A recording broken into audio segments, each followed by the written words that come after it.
All right. Good afternoon, everybody. Thanks for joining me. We'll go ahead and get started here. If you got your questions, you can post them. It should be below the video if you're on a smaller screen, or to the right of the video if you're on a larger screen like a computer. Also, want to mention you can ask your questions at any time, 24/7, and it will be answered during the next live office hours. So if you asked your question last night or this morning, it's going to get answered here in a little bit. So you do not have to wait until the office hours are live to ask your questions. I do recommend that you attend the live office hours to see the answer to your question, just in case you have a follow up question or if I have a follow up question for you. But if you are unable to make the live office hours, no worries. Hopefully, you're out playing some golf or something like that. You can still see the answer to your question by accessing the archived office hours. And that will be posted after the office hours is completed. Shortly after that, it maybe takes a little bit of time, but shortly after the office hours is completed, it will be posted in the office hours archive. So today we're going to go from 3 o'clock right now. We'll end around 4 p.m. Shortly after 4 p.m. Eastern time, this office hours will be in the office hours archive, and you'll be able to go access that. You can go access it by clicking the green button below. So maybe yesterday you would ask a question. If you want to go see it, you can go see the answer to your question. And the cool part is if you ask your question leading into the office hours, it's going to be one of, if not the first question that's going to get answered. So yeah, definitely recommend doing that. Lastly, I want to mention I do offer online lessons. This is where I work with students one-on-one remotely through the OnForm app. OnForm app is really easy to use. I help students from all over the world with their golf games, and we get great results. We focus on the things that really matter and really important that are specific to helping you shoot lower scores. So if you're looking for some help, you're not sure what you need to work on, you're kind of lost in the sauce a little bit, no worries. Sign up for those online lessons, and I'd love to have the opportunity to work with you to do that. So if you're interested in that, you can click the green button. Should be somewhere on this page, above the video here. I think if you're on the office hours page here, should be above the video where you can sign up. If you don't see any spots available, you see them all filled up, no worries. Just join that waiting list. So that way, whenever I open up spots down the road, you'll get an email whenever I open up spots. They'll give you a little bit of a head start before we send the email to everybody else. So that way you can sign up at that time. All righty. So let's go ahead and get into it. And if you have any questions about the office hours, don't hesitate, or not, well, any questions about office hours, but if you have any questions about the online lessons, don't hesitate to ask. I'll be happy to answer any questions about the process and all that good stuff. All right. So let me see. I want to figure out where I left off yesterday. So I think yesterday I talked about the chipping. Okay. So I think John D is the first question here. So John D asks, on uphill lies, I set my shoulder tilt and the shaft angle, but when I hit the shot, I shank it. I think what you mean by that is you're matching your body with the slope. That's exactly what you should be doing, right? So if we have an uphill lie, so if you imagine I'm kind of on an uphill lie, right?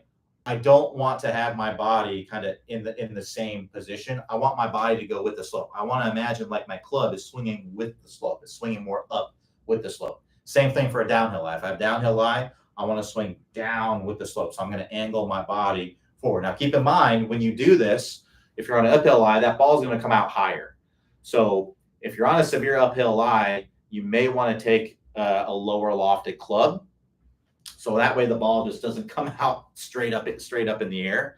I had a buddy I was playing with a week ago, and he had an uphill lie, and he had like 100-yard shot, and he hits his wedge from 100 yards, but he was on this uphill lie, and he hit this ball. I mean, it looked like it went straight up in the air, and this ball maybe went 60 yards total on like a full swing, and that's just because that slope just added the loft, and the ball just went up in the air. And it probably didn't help that there was a little bit of wind in his face as well. So keep that in mind. Like in that situation, it might have been better for him to kind of take an 8-iron and maybe kind of take like a 3/4 swing to get the ball to go 100 yards or something like that, because it would have looked like a wedge shot because the slope would have added the loft. So keep that in mind. And same thing on like a downhill lie.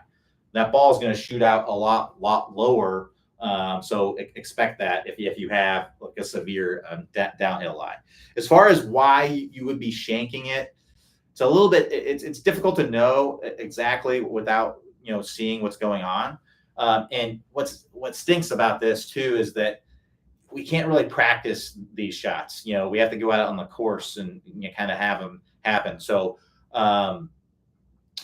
typically shanks are going to be caused by the body just moving too close to the ball and kind of crowding the ball. So maybe for some reason that's something that you're doing. So maybe for some reason on uphill lie, that's something that you're doing. So what I would do is I would really try to focus on staying in good balance and feeling like you're more in your heels and you're not getting too much on your toes. Because when we get on our toes, that means our body's kind of going that way, right? So I kind of feel like you're sitting in your heels a little bit more, and then change your intention to hitting it off the toe. Try to actually hit the ball off the toe. Now, a lot of times I say this and people are like, what are you talking about? Hit the ball off the toe. What do you mean hit the ball off the toe? Well, typically when that is the case, these are folks that aren't actually focusing on hitting the ball in the middle of the face to begin with. They're just kind of swinging the club and then hopefully it hits it in the middle of the face. So what we need to be doing is we need to be focusing on hitting it in the middle of the face. I often say this is the most overlooked skill in golf, hitting the ball in the middle of the face. I rarely see anybody training it or working on it or really even thinking about it. I get a lot more people that are thinking about things that just aren't as big of a deal, like getting your hips open, keeping the left arm straight, keeping the head still, and things like that. So the ball doesn't care if your hips are open, doesn't care if your left arm is straight, doesn't care about any of that. It only cares about how the club is being presented to it at impact. And if the heel is being presented to it or the hosel, that's not going to be a good result, especially if it's a hosel strike. So what you may need to do if you're not doing it already is put a lot of focus on hitting that ball in the middle of the face. And oftentimes, when I have a student that is doing that, and I tell them, hey, I want you to do an exercise. I want you to go to the driving range and put 100% of your focus on hitting the ball in the middle of the face, right? So what that means is, if you think about your focus as like a piece of pie or a pizza, right? So we have these slices to the pie, and if we only have so much focus, right? So I want you to put every piece of that pie, not some of it, but every piece of that pie of focus on hitting the ball in the middle of the face. And oftentimes when they report back, they're like, wow, yeah, I hit the ball so much better when I stopped focusing on things that didn't really matter in the golf swing and started focusing on things that really matter in the golf swing. And what really, really matters is hitting the ball in the middle of the face. So that's what I would do first, is really focus on staying in good balance and your body not moving toward the ball, and try to really focus on hitting the ball in the middle of the face. Now, if you still shank it, then what I want you to do is focus on hitting the ball in the toe. Because right now, if you're focusing on trying to hit the ball in the middle of the face, that's what your intention is, right? But the reality is you're hitting it here. So what I would do is I would change your intention to hitting the toe, and that will likely move the strike to the middle of the face. I know it seems a little counterintuitive to try to do something that you wouldn't literally want to do to get a good result. But what's happening right now is you're trying to do something that would give you a good result. But the reality is you're not actually doing that. Your feel is not real, right? If you've heard that before, your feel is not real. So we need to try to hit the ball off the toe. Now, you're not going to have to do this forever. We're human. We're adaptable. Over time, you're actually going to start hitting the ball off the toe. And when you start doing that, you can just tone it down. So that's what I'd recommend doing. Focus on good balance, maybe even staying in the heels, exaggerating, kind of being away from the ball, and focus on hitting the ball in the middle of the face. Put 100% of your focus on that. And if that doesn't work, put 100% of your focus on hitting the ball off the toe. And that will likely move those strikes, at least off the hosel. Hopefully not in the hosel and at worst in the heel, but hopefully in the middle of the face. And if you actually strike it in the toe, just tone it down a little bit. And like I said, this is not something, unless you have a really cool driving range that has these slopes and things that you can hit on. It's something you have to kind of practice on the course. So what I'd recommend doing is if you kind of go out by yourself sometime and you're playing and you see like an uphill slope, go drop a couple balls and just hit a few and then move along and just kind of practice it a few times, if you can, if you're not holding anybody up.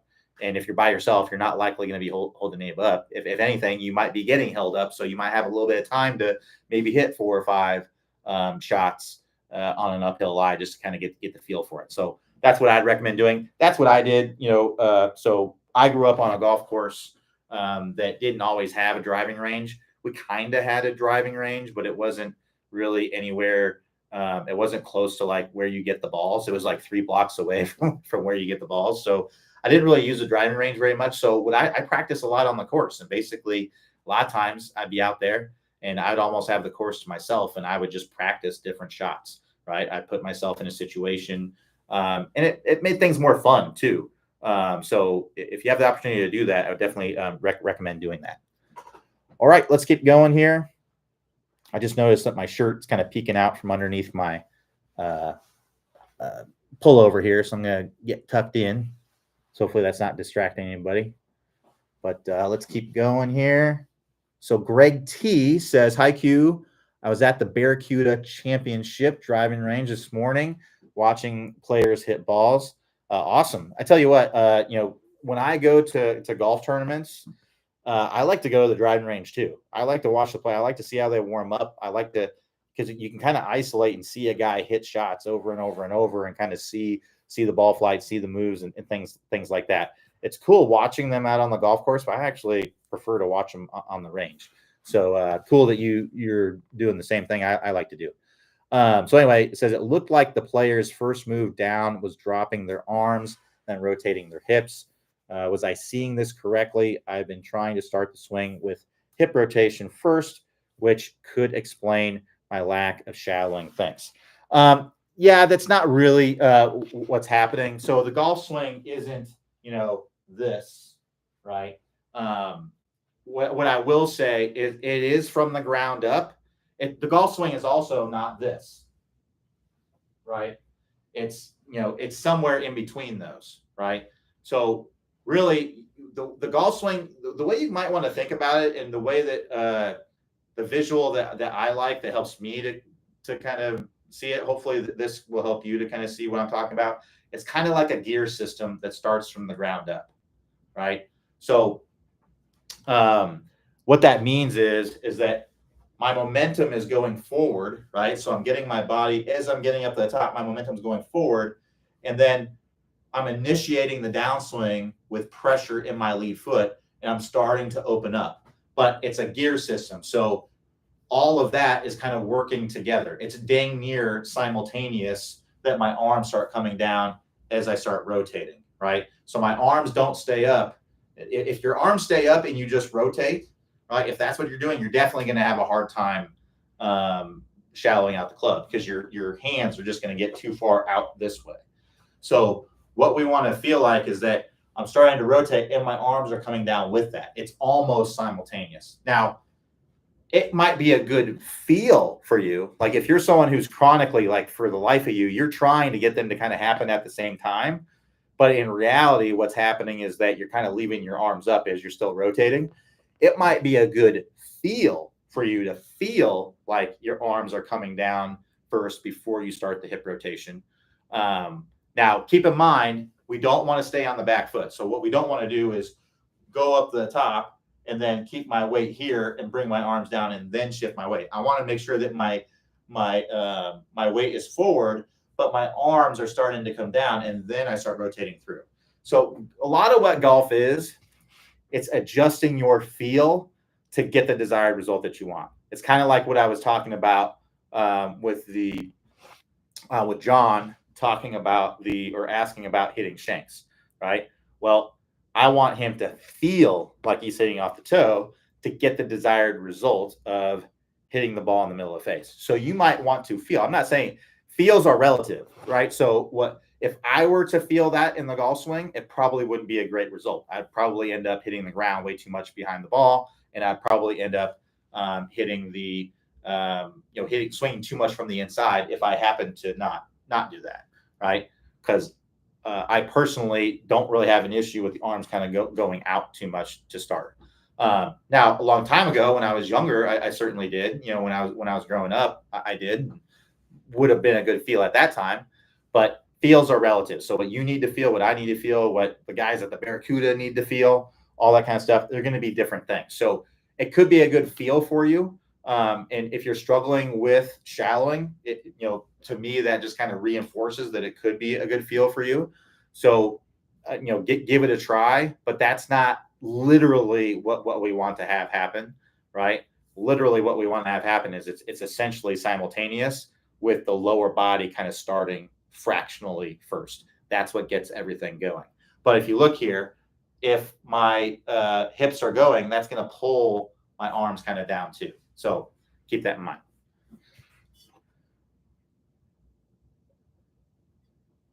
All right, let's keep going here. So Bill D says, I was practicing Clay's pitching, chipping drill, hitting down on a washer or coin and popping it up in the air short distance with my conventional wedges. Does it make sense to use this drill with the BX 156-degree wedge or 63-degree wedge? I'm an average wedge player and was also wondering if the BX1s can replace both my 54 and 58-degree wedges, Cobras, which I have been using for the past 6 years. All right, so two separate questions there. Yes, so let's understand exactly. So for the first question, can you use them with the BX wedges?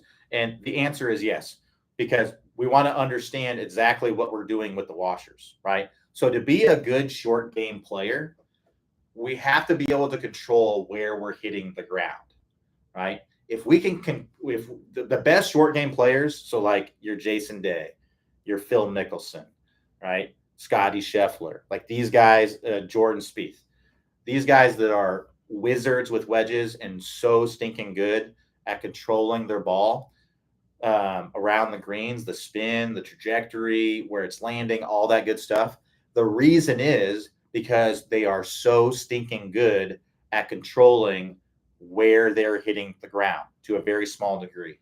And that drill with the washer and then going down to the coins, that is to help you to get better at controlling where you're hitting the ground, right? So we start with a big washer. That's kind of like level one, right? You start with a big washer because that gives you kind of a big area to do. And if we can get to where we can get 8 or more out of 10, where we're hitting the top of that thing, then we know that we're pretty good at controlling our ground contact within that area. So the next step is to use a smaller coin and to keep working on it to get to the same point to where you're 8+ out of 10. Well, once we get 8+ out of 10, we know that we're good at controlling our ground contact in an even smaller area.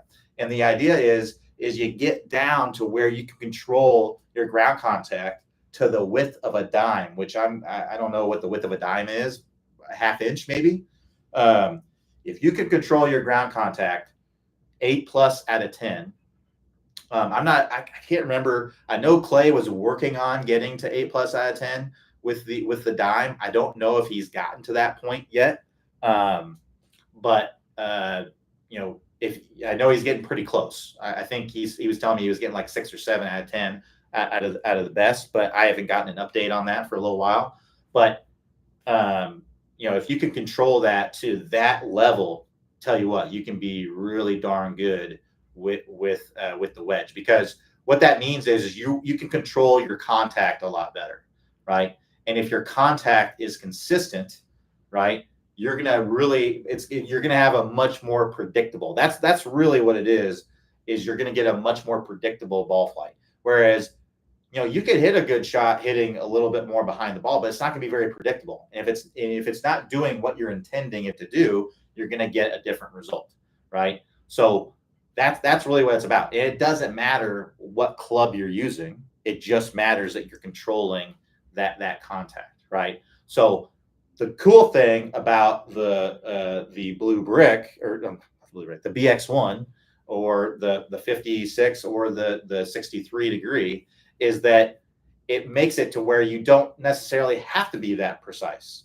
because you can, because of the wide sole and the in the chamfer on that leading edge, it makes it to where it's very difficult to get that club to dig, right?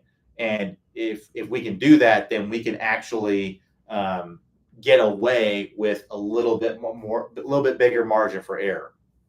So if you can pair up what you're doing with being, using the BX1 wedges and controlling where you're hitting the ground, you're going to be able to control your chipping a lot better. And really, it's just going to be a matter of controlling the energy that you're providing to get the right result. Now, as far as wedges being able to replace your current wedges, absolutely. Yeah, I think now, obviously, a 63 degree is quite a bit more loft than a 58 degree, but you might it's going to give you a little bit of higher and softer shot around the greens. So if you use your 58 degree around the greens, the 56 degree is probably going to be more of a replacement for the 58 degree. It's just going to come out a little bit lower. It's in between your 54 and your 58. But if you're just using your 58 kind of out of the sand, then absolutely that 63 degree is going to work nicely, because essentially your 58 degree, you're opening up that face to add more loft. And then with the 63 degree, it's got the extra loft built into it, so you don't have to open up the face. It just makes those bunker shots a lot simpler. So, I would say that 56 degree could probably replace either one of those clubs. It's kind of in between them. But like I said, if you're using your 58 degree around the greens, you can replace it with the 63 degree. But what I want you to understand with that is that it has considerably more loft, right? So it's going to come out higher and softer, and that might be something more of what you're looking for. So it might be a better replacement. But yes, it can absolutely replace those shots. So basically, the BX1 wedge, the 63 degree, that's going to be hitting it out of bunkers, right? Green side bunkers. And when you need like a higher, softer kind of shot around the greens. The 56 degree BX1 wedge is going to be, you can definitely use it in the bunkers as well. It's going to shine in the bunkers. It's just going to have lower loft. So it might be what you want to do for longer bunker shots. So what I'd recommend doing is seeing how far your longest kind of bunker blast shot is with a 63 degree. So that way you know your limit. So that way so let's say you test that with the 63 degree and you find 30 yards is the longest bunker blast shot. It's like a full swing bunker blast shot with the 63 degrees. If that is the case, then if you have a 35-yard shot, well, that might be the time to bring out the 56 and hit that. And I would also see how far you hit the 56 degree, so that way you know how much you need to take off of it. So yeah, they can definitely replace those for sure. Just want to understand what exactly is going to happen when you do that. All right.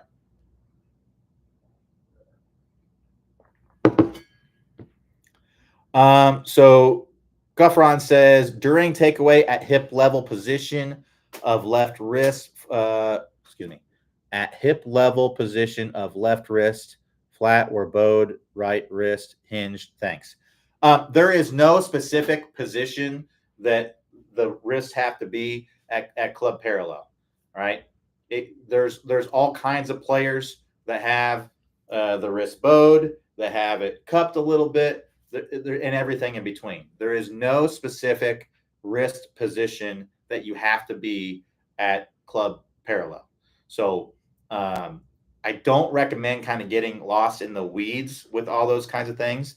It seems like a lot of your questions are kind of along that lines, like kind of getting lost in the details just a little bit. What I would recommend, you focus more on the things that really, really matter the most, and that's the top speed golf system and the 20-minute shallowing fix and the 20-minute distance fix. If you focus on the things that Clay talks about in those courses, it's going to help you a lot. If you kind of get lost, and I'm telling you this because this is from my own experience. I've been in the same thing, wondering, okay, what exactly needs to happen right here in here, like every part of the golf swing, like where everything needs to be.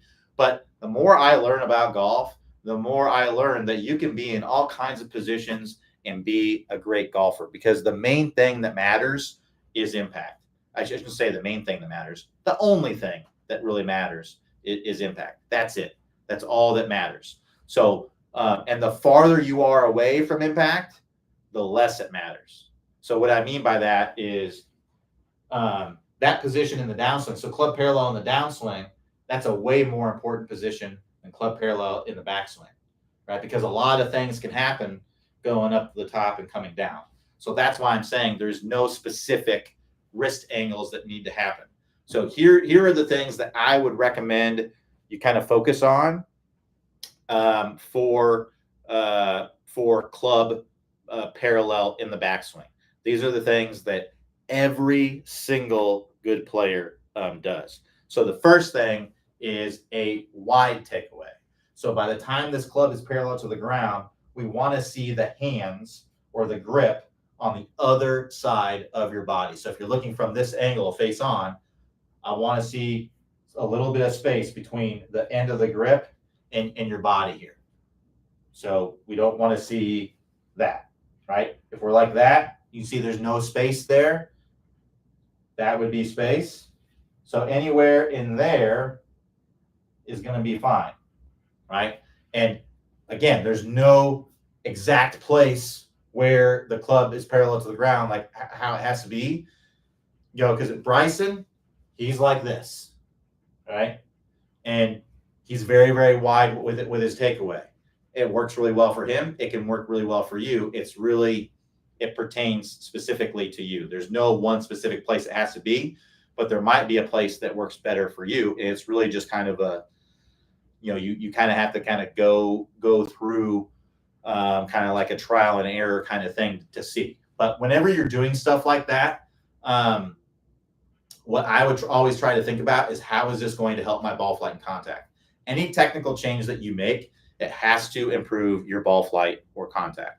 So let me explain why a wider takeaway is going to help your ball flight or contact. It's really more of a speed thing. It's going to help you to hit the ball farther because you're going to create more club head speed. Because typically, if I'm going like this, your brain kind of has a sense of how far the club is going back. So if I just use my wrists and my arms a little bit to bring the club back, and my brain is telling me like, hey, the club's already gone back quite a bit, then I may turn off my body to turn, and that's going to really not allow you to create the club head speed that you're looking for. So if you look here, if I go like this, look how much my shoulders have turned. Not very much, hardly at all, right? Well, now if I get the handle clear of my body, now look, right? A lot more shoulder turn. My shoulders have probably turned, 500% more, 5 times more than if I was just hinging it up. So that is one that you want to look at. And Clay talks about this in the power turn course. This is actually a level 1 video in the power turn course, is getting that wide takeaway. All right. The next thing for the takeaway is the face being rolled open, right? So if the face is very much pointing up to the sky at this point, it's not that you can't recover from that. It's just that I just haven't seen anybody do it. Any golfer who I've ever seen that rolls that face open, that really has that face kind of pointing up to the sky at this point in the swing, is going to tend to keep that face open and hit an over the top slice. I don't see anybody roll that face open and then get it, because it just doesn't. That doesn't really, because it's not intuitive. Like, I'm doing it right now, and I really have to it's almost hurting my brain to do it because it's so counterintuitive to do that. It's much more intuitive just to leave that face open, and then now, hey, my face is wide open here. How can I get that face square? Well, most people's intuitive nature to get that club face to point more in the direction of the target is going to be to go like that. Because now, look, I've swung this club way to the left. That's got my face to point more in the direction of the target. But the problem is I had to swing way left to do that, and my face is open to that path, and that's going to create a big slice. So we don't want to roll that face open. Ideally, this club face would either be kind of straight up and down or angled down a little bit, kind of matching the posture. We also don't want it to be really hooded closed, because typically if it's very hooded closed like that, the face is going to tend to be too closed, and you're going to tend to hook it. Now, here's what I would say to that too. I don't want you to take these things like where the club face is pointing at this point in the swing, and let's say you're doing that in the swing. Let's say you're rolling that face open, right? If you're rolling that face open and you're hitting the ball dead straight, don't change anything. You're doing what you need to be doing. Like I said, the ball only cares about how you're presenting the club to it at impact. So, don't mess with it. But if you're hitting big slices, this might be the reason why, because you're just kind of rolling that face open. So that would be one. The last thing that I would say with the takeaway is a big hip slide, right? So we don't want to have a big hip slide like this. I know that's not really talking about what the club is doing, but if we have a big hip slide like this, it's going to be very, very difficult to make ball first contact, because it's going to be hard to get your body to go forward enough to be able to hit down and through the ball. You're also going to tend to come over the top if you do that. So if you draw a line on the outside of your hip, and you're looking from face on here, if you do that with a high level player, what you're going to see is they're typically going to move into that line slightly to start, and then they're going to be on that line, on that line, on that line. Typically just before the lead arm reaches parallel, you're going to see how they start to push away from that line as they complete that turn, and they start pushing toward the target. That's what you're going to see in about every single good player out there. So if you're really kind of sliding your hips into that line and you struggle with chunk shots and things like that, thin shots, chunk shots coming over the top, hitting pulls and slices and pull hooks and stuff like that, that might be part of the reason why. Real quickly, a simple drill that you can do is a chair drill. Set up with the chair just on the outside of your hip. You're going to nudge the chair to start. And again, you're going to be lightly touching this address. You're going to start to your right.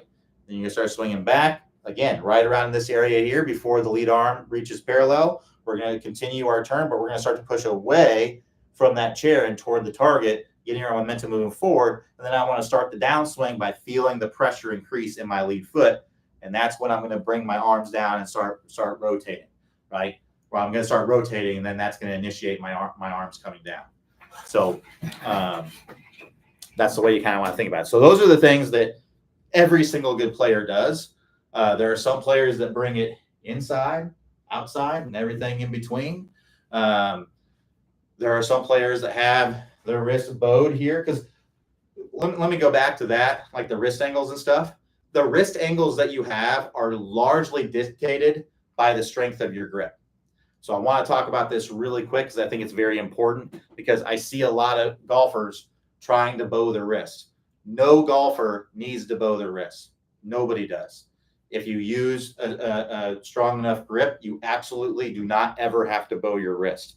And I recommend using a stronger grip over a bowed wrist. The reason being because for most golfers. Now, if you use a bowed wrist and it's very intuitive to you and you have lots of speed and all that stuff, fantastic. You're great with it. That's great. But if you're struggling with the bowed wrist, it's very uncomfortable. You lose speed. It feels really awkward. I don't recommend using it, because it's probably just not, it's not something that anybody really has to do. So if you have a weaker grip, that is going to pair up with or match up with, you may have heard like some instructors talk about matchups in the golf swing. That's what this is, right? There are things that match up with each other. So, for example, a weak grip is going to match up with a bowed wrist. The reason being is that we need to get the face more closed somehow with a weaker grip, because the weak grip just is going to automatically have the face open. So think about it this way. If I have a weak grip like this, and then if I want to get to like a tour-like impact position where my hands are ahead, kind of like that, well, look what happens to the face, right? If I keep this wrist flat or in the same position, and I get my hands more ahead, well, look what happens. That face is wide open. So what I have to do to get that closed is I have to bow that wrist. And now look, that gets that face square with the hands ahead. So if you have a weaker grip, that you do need to bow your wrist, but you don't have to have a weaker grip, so you don't have to bow your wrist. That's kind of what I'm saying there. So examples would be like a Victor Hovland, a Colin Morikawa, John Rahm. These are all examples of golfers who have weak grips, but strong bowed wrist angles. If you look at them in the takeaway, they're going to have their wrist most likely a little bowed to this point.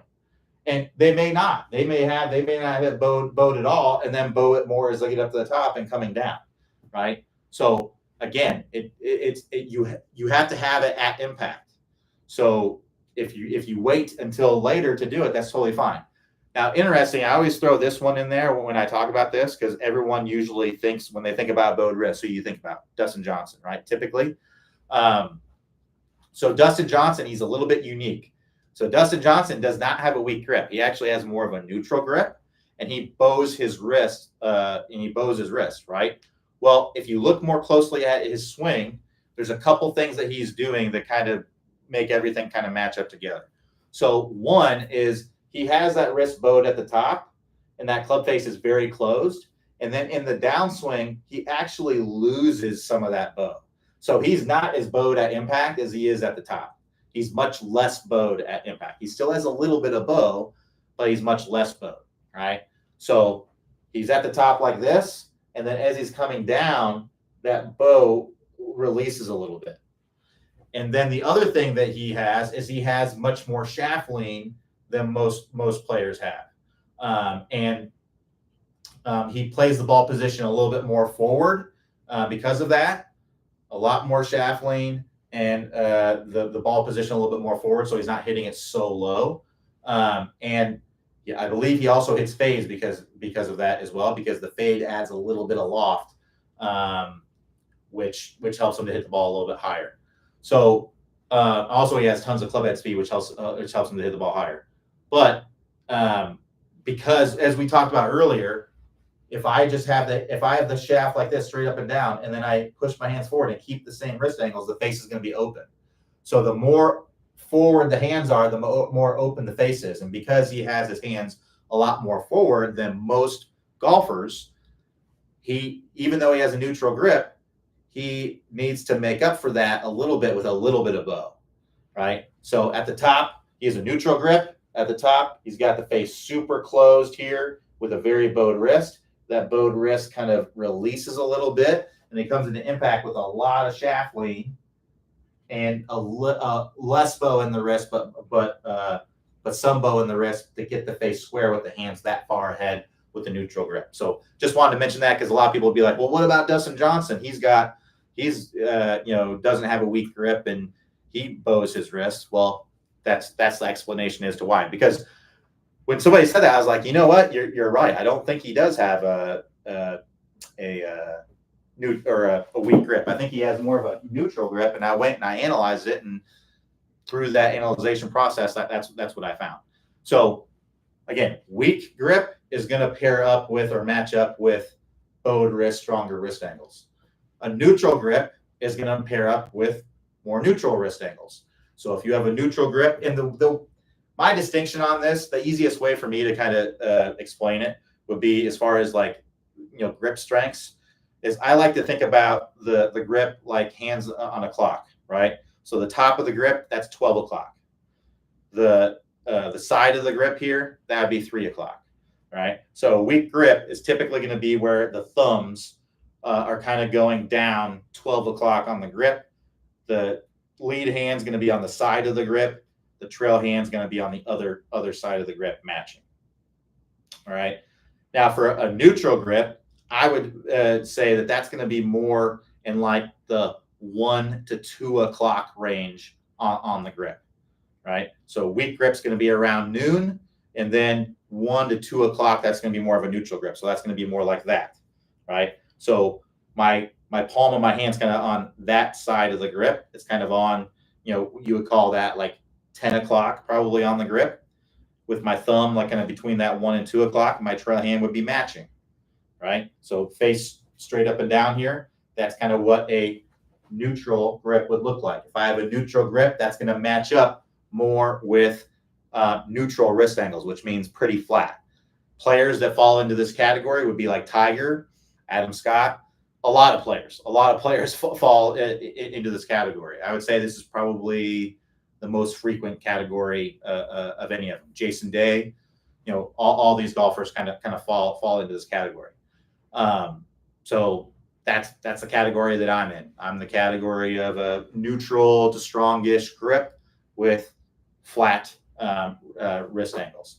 And then the last category is going to be a strong grip, where you're going to be more in like the 2 to 3 o'clock range. And this is where my hand's going to be much more on top of the grip. My lead hand, my trail hand is going to be more under the grip. That's going to be a stronger grip, and that's going to match up with slightly cupped wrist angles. So this would be like a Matt Fitzpatrick, Brendan Steele, the guy that just won Aldrich.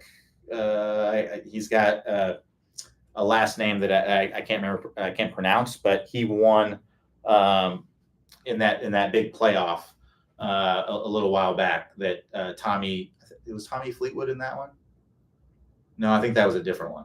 But anyway, he won that tournament. That might have been the one that Tommy Fleetwood didn't make the playoff or whatever. But anyway, he has a very, very strong grip, and has a little bit of cupping in the wrist. Roy McIlroy has a little bit of cupping in the wrist. He's got interesting grip. He has a pretty strong lead hand grip, but his trail hand grip is kind of weaker. But if you look at the top of the swing, his lead hand is going to have a little bit of cup in it, just a little bit, not a lot, just a little bit of cup. And keep this in mind as well. Just because you have a strong grip doesn't mean you can just cup your wrist like crazy. You can overdo it for sure. Just like you can overdo the bowing of the wrist. It's all about the club face, right? If I cup my wrist like crazy, that's what the club face does. If I bow it like crazy, that's what it does, right? So, you can overdo that. So if I have a strong grip and then I go up to the top of the swing and I'm super cupped like that face still may be too open to really be able to manage very well. So keep that in mind. A strong grip isn't just free rein to cup your wrist like crazy, because that could still cause problems. So I won't go into that anymore, but I just wanted to explain that, because there is no set wrist angle positions that anyone has to be in. It's very matchup dependent, and it's also dependent on a lot of other things you were doing in your swing. And what I would focus on is the position you are in at impact to get the best results. If you're focusing on various positions and trying to perfect various positions throughout the swing, you're playing what I would call golf swing at that point, instead of playing golf. Because remember, the ball doesn't care about all these various specific positions. What it cares about is how this club is being presented to it at impact. And the more you focus on that, the more successful you will be, and the more improvement you will get in your game if you focus on that.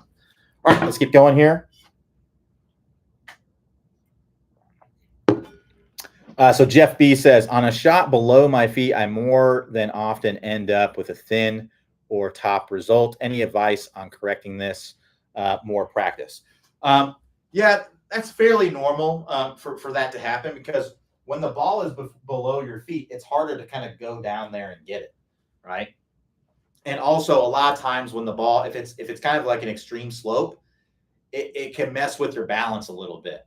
So it's harder to kind of rotate through the shot. You tend to be a little bit more arm driven in the swing, and that can also kind of lead to that a little bit. So all I would really do is really focus on staying down and through the shot, and just have an intention to do that. Because like I said, if the ball is below your feet, it's very easy to kind of move up and away from that, because it's just going to be more comfortable to do that. So instead of kind of allowing your body to kind of move up and away from the ball, I'd really focus on hitting down and through that ball, and it may help out quite a bit. And if you find that when you do that you chunk it a little bit, move the ball a little bit back in the stance. As long as you're not, when you're taking that chunk, if you're chunking it, as long as it's not like a super deep divot, right? Because if you're hitting that chunk and it's a super deep divot, it just means that you're too much into the ground. Now just tone it down. But if you're chunking it and it looks like kind of like a normal divot, like normal divot depth, like you're not chopping way down into the ground, it's just like a normal divot depth, then I'd maybe put the ball a little bit back in the stance to help you to get the low point of the swing a little bit more ahead of the ball, and that would be ideal for you. But yeah, really focus on making sure you're kind of hitting down and through that shot. It's a difficult shot.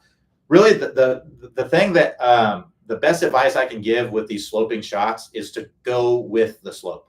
Never try to beat the slope or to do something against the slope. So what that means is, with the ball below your feet, like trying to do something like, so for example, the ball is below your feet. That's going to tend to get the face more open. You're going to tend to slice those shots more often, right? Or hit a fade. So just let that happen, right? I wouldn't typically try to draw a ball with a ball below your feet because it's going against what the slope naturally wants you to do.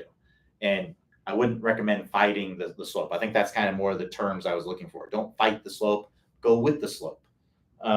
So basically, if I have a ball, so for me personally, I'm a natural drawer of the golf ball. I hit a little baby when I'm playing well. My ball will go pretty much dead straight and then fall to the left. That's my best ball flight. So if I have a ball, if it's a little bit below my feet, I'm just going to plan on that ball going pretty straight. If the ball is extremely below my feet, that ball's it may fade a little bit. It's more about the severity of the slope. Now, if I have the ball above my feet, that ball is probably going to draw more. If it's excessively above my feet, that ball probably is going to hook. So I'm playing that. I'm playing into that. I'm allowing that ball flight to happen. I'm not doing anything different with my swing or anything like that. I'm just going with the slope. So if the ball is above my feet, I'm just going to be more upright, but I'm still just taking the same swing. It's just, I'm just going to basically be flatter with my swing because of the slope, right? And if the ball is more below my feet, I'm not going to fight it.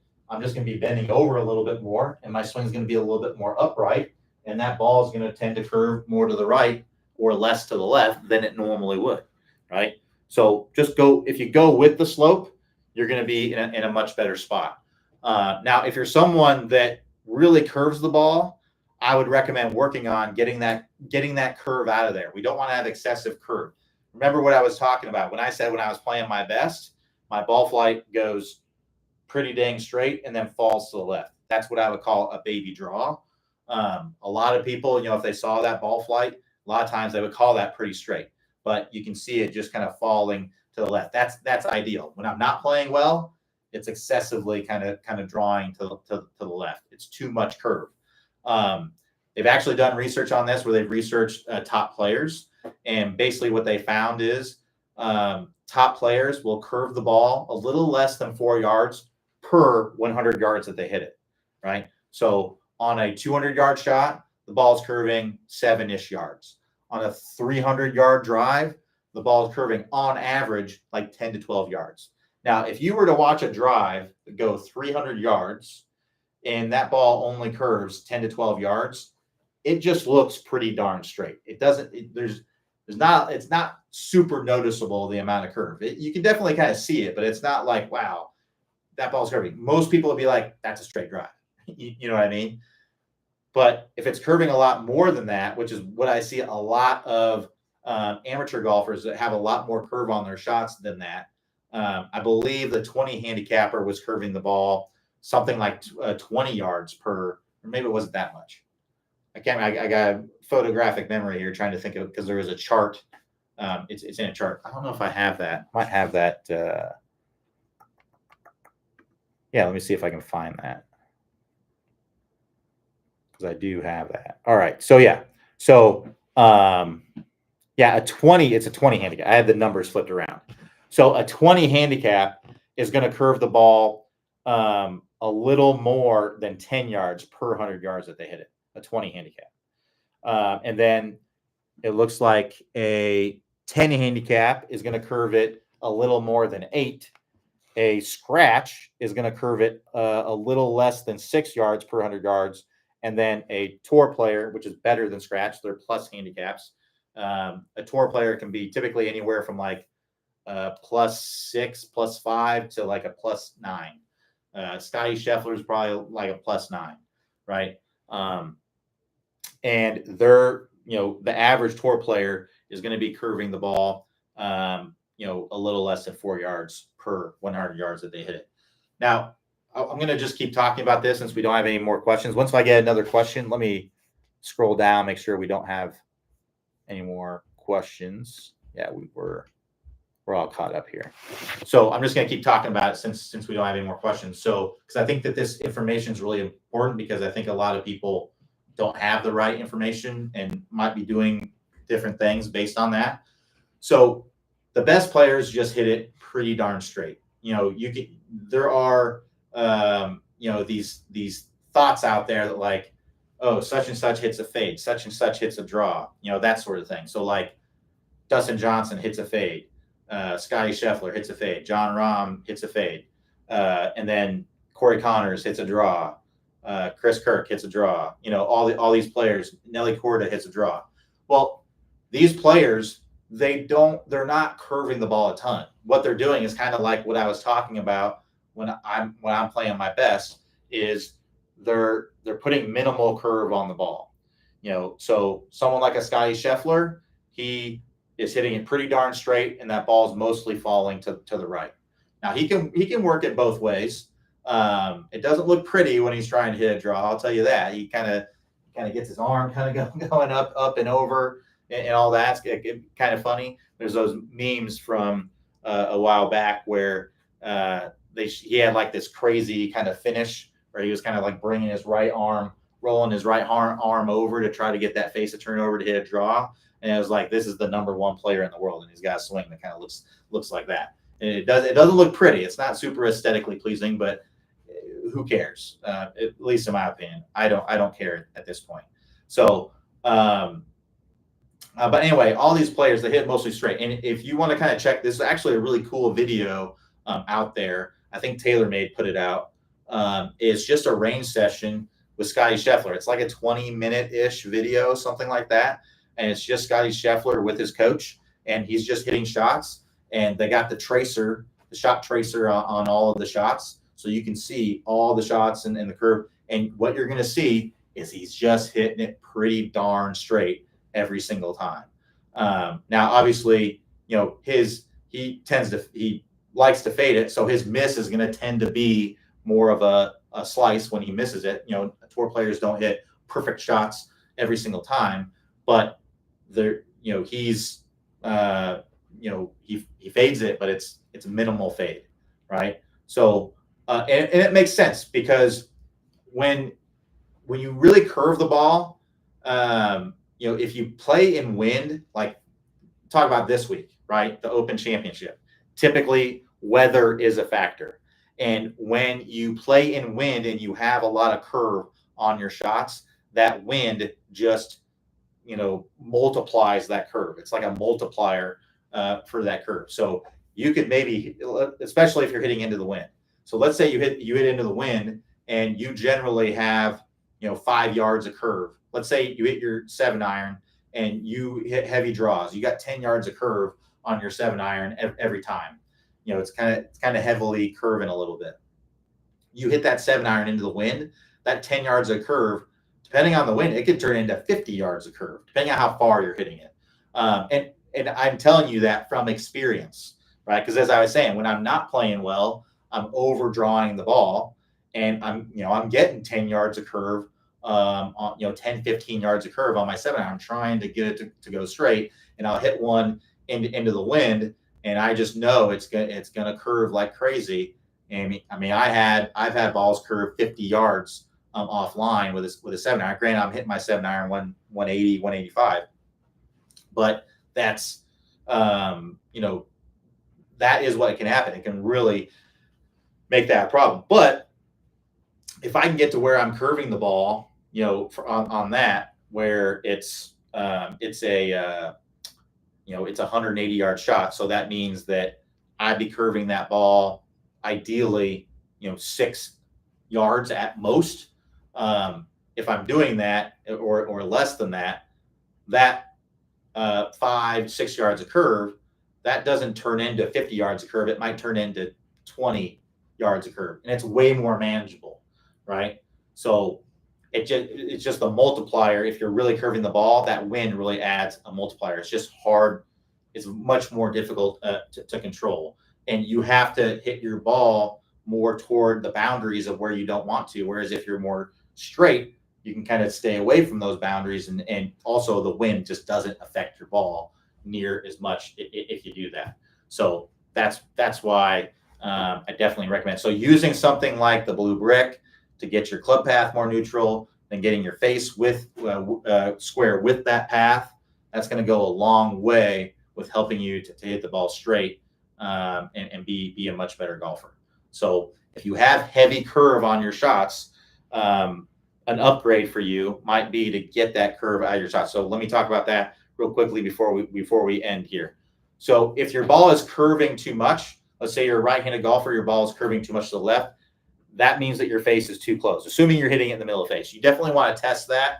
The way you would test it, get yourself some foot power spray. This stuff right here, Dr. Scholl's Odor X, blue and yellow can. You get it about any pharmacy. Quick tips for using this stuff, because I see a lot of people not quite use it correctly. So first, shake it up real good. If you don't shake it up real good, then it might spray out clear, and you won't get that white powder on the face. The second tip is to go very minimal with the amount of spray. It doesn't take much. Literally like less than a second of spray is all you want. So I'll kind of show you. That's it. That was less than a second that I had it on there. You really just need a thin layer of spray on there. And when you hit the ball, once you get that thin layer on there, you'll be able to easily see where you strike it on the face. If you cake it on there, one, you're going to go through this stuff pretty quick, right? You're going to go through it a lot quicker. And then the other thing is it's going to mess with the spin, because if you put too much on there, you're going to lose friction between your ball and the face. And you may get ball flight that is not representative of what you're actually doing or what you're actually going to do on the course. So that's why I recommend really, really thin layer of it, because if you do a thin layer, it's not going to mess with it, and you're going to be able to easily see where you're hitting on the face. And also, this stuff's going to last you a lot longer. Not that it's very expensive. It's $5 or $6. And this is also the reason I do not recommend impact tape, because that does the exact same thing. When you put too much foot power spray on there, you lose the friction. With impact tape, you'll lose the friction. So the ball's going to do something different than what you are necessarily intending it to do. So I'm not a big fan of the impact tape because of that. So that's why I like the foot power spray for those things. So use the foot power spray, see where you're hitting it, and then use the blue brick, get your path going good. If the ball is curving too much to the left, you got to get the face more open. Easy way to do that would be to weaken the grip. If the ball is curving too much to the right, you're a right-handed golfer, that means the face is too open. You need to get the face more closed, strengthening the grip, getting that lead hand more on top, trail hand more under. We'll do that pretty easily. And the easiest thing to do is to exaggerate the opposite. So let's say you're slicing it, right? You're swinging underneath the brick, right? You're shallowing out the club, but then the ball is starting to the right and slicing. That means the face is too open. So what I'd recommend doing, try to get the ball to hook. Strengthen that grip so much that you actually get the ball to hook, and then you just tone it down. It's much easier to do that than to just try to little bit of strength in the grip, and then the ball just slices a little less. Because a lot of times when you do something that's very close to what you're already doing, you're just going to be doing the same thing. So got to get out of your comfort zone. You're gonna change a lot faster if you get out of your comfort zone and really exaggerate, get that ball hooking, and then tone it down, because that's actually going to force you to make the change. Whereas if you just kind of make a little tiny adjustment, that's not likely going to make the difference. You're just likely going to be doing the same thing. All right, we'll wrap it up right there. Thanks everyone for joining me. We'll be back here tomorrow, Friday, 11 a.m. Eastern time. Everybody have a great rest of your day. We'll talk to you next time.